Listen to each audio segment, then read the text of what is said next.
team from the University of New South Wales is heading out to compete in the World Solar Challenge across the Australian outback.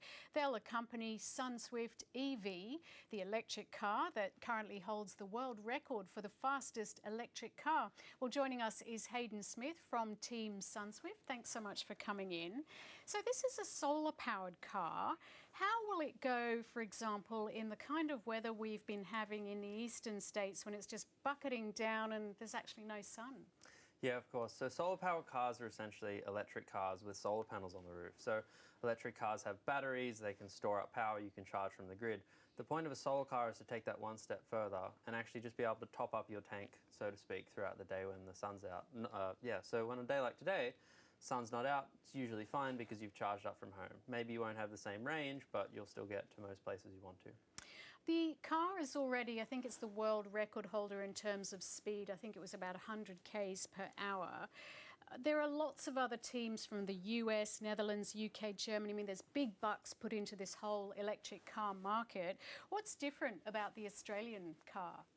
Yeah, so as you said, we have the world record for the fastest electric vehicle over a 500 kilometre distance.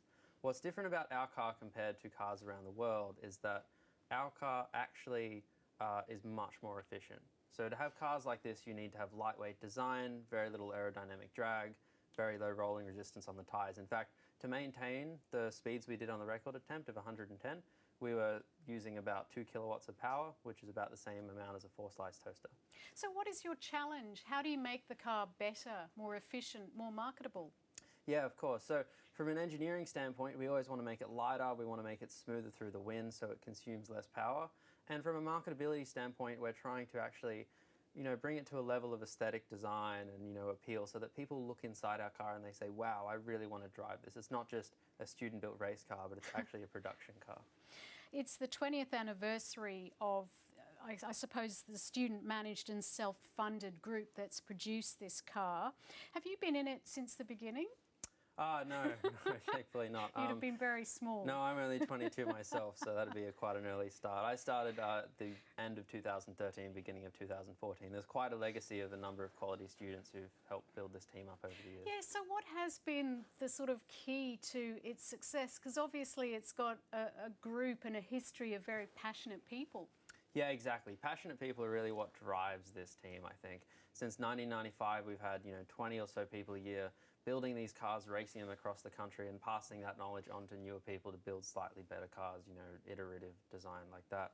So I think it's really just passion that gets behind it. We don't get extracurricular credit, so much. We don't get paid for what we do. So we're a group of students who really love what we do, and I think that helps motivate us all. How has the technology changed over the past 20 years?